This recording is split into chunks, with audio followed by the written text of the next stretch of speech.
Digital കാലത്തെ വൻകെണികൾ. രാജ്യം digital സംവിധാനങ്ങളിലേക്ക് കുതിച്ചു പായുമ്പോൾ മുമ്പെങ്കുമില്ലാത്ത വിധം സാമ്പത്തിക തട്ടിപ്പുകളും പെരുകുകയാണ്.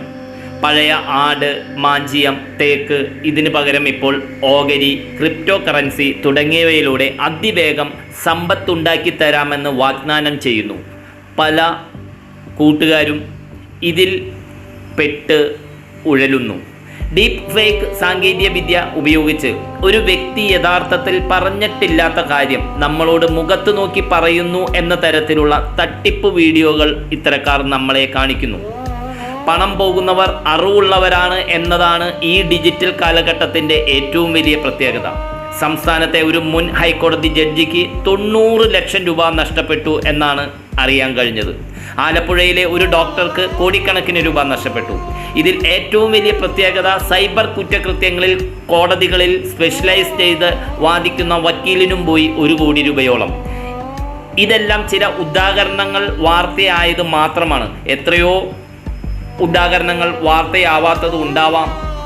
സൗജന്യ നിക്ഷേപക ഉപദേശം തരാമെന്ന ഓഫറും ഇവർ വയ്ക്കുന്നു. എവിടെ സൗജന്യം എന്ന് കേട്ടാലും നമ്മൾ ചാടി വീഴുന്നു എന്നൊരു പ്രത്യേകതയും ഇവർ ഉപയോഗപ്പെടുത്തുന്നു. നമ്മളെ പിടിക്കാനുള്ള ഒരു ഇരയാണ് ഈ സൗജന്യം. ഇത് നമ്മൾ ശ്രദ്ധിക്കണം. ഇവർ പറയും ജീവിതത്തിൽ ഒരിക്കൽ മാത്രം ലഭിക്കുന്ന സുവർണാവസരം, ഇത് നിങ്ങൾക്ക് മാത്രമുള്ള അവസരമാണ്, മറ്റാരോടും പറയരുത്, അവസരം നഷ്ടപ്പെടുത്താതെ വേഗം നിക്ഷേപിക്കൂ എന്നൊക്കെ പറയുമ്പോൾ സൂക്ഷിക്കുക, അതിലൊരു കെണി ഒളിച്ചിരിപ്പുണ്ടാകാം.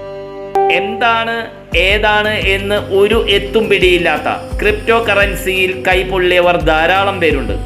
ഇവർ ഇടം വലം നോക്കാതെ ചാടി വീണവരാണ്. അതിനാൽ നമുക്ക് വ്യക്തമായ അറിവോ ഉറപ്പോ ഇല്ലാത്ത ഒരു നിക്ഷേപത്തിലും ഒരു നിക്ഷേപ പദ്ധതിയിലും ചാടി വീഴരുത്. തട്ടിപ്പ് മാർക്കറ്റിംഗ് വിദഗ്ധരായ ഇവർ ആളുകളെ മനഃശാസ്ത്രപരമായി സ്വാധീനിക്കാൻ ശേഷിയുള്ള വീഡിയോകളും കാർഡുകളും ഇറക്കാൻ മിടുക്കരാണ്. സിനിമാ താരങ്ങളുടെയും കായിക താരങ്ങളുടെയും വ്യാജ വീഡിയോകളും ഇവർ ഇതിനായി ഉപയോഗിക്കുന്നു. റീലുകളും ലിങ്കുകളും വാട്സാപ്പ്, ഇൻസ്റ്റാഗ്രാം സന്ദേശങ്ങളുമായും ഇത് പ്രചരിപ്പിക്കുന്നു. വൻ സംഘങ്ങൾ തന്നെ ഇതിൽ പ്രവർത്തിക്കുന്നു. അതിൽ നിങ്ങളുടെ അടുത്ത സുഹൃത്തുക്കളും പരിചയക്കാരും ഉണ്ടായേക്കാം എന്ന് തിരിച്ചറിയേണ്ടതാണ്. അഭിപ്രായങ്ങളും നിലപാടുകളും എല്ലാം എൻ്റേതു മാത്രമാണ് എന്നും കൂടി ഞാൻ ഇവിടെ സൂചിപ്പിക്കട്ടെ. നിക്ഷേപ തട്ടിപ്പുകാരിൽ നിന്ന് രക്ഷപ്പെടാൻ ചില പൊടിക്കൈകൾ നമുക്ക് ചെയ്യാം. ഇവർ നമ്മുടെ അടുത്ത് വരുമ്പോൾ വൻ വരുമാന നേട്ടം ഉറപ്പു നൽകുന്ന പദ്ധതികളിൽ വലിയ നഷ്ടസാധ്യത ഉണ്ടാകുമെന്ന് നമ്മൾ തിരിച്ചറിയണം. എന്നാൽ ഈ പദ്ധതിക്ക് റിസ്ക് ഇല്ലെന്ന് പറഞ്ഞാണ് നമ്മെ മോഹിപ്പിക്കുന്നതെങ്കിൽ അതിൽ തട്ടിപ്പുണ്ടെന്ന് ഉറപ്പിക്കാം.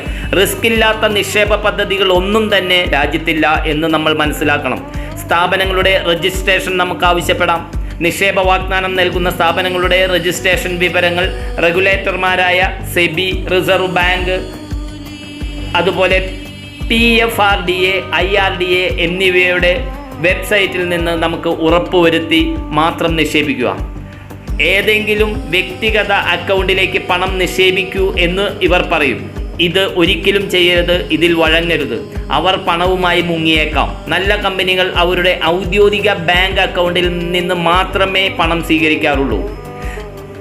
മറ്റൊന്ന് നമുക്ക് ആവശ്യപ്പെടാം, ലൈസൻസ് ചോദിക്കാം. ഇത്തരക്കാരുടെ സെബിയിൽ രജിസ്റ്റർ ചെയ്ത ലൈസൻസ് ഉള്ള ആളാണോ ഉപദേശകൻ എന്നറിയാൻ അയാളുടെ ലൈസൻസ് ചോദിക്കാം.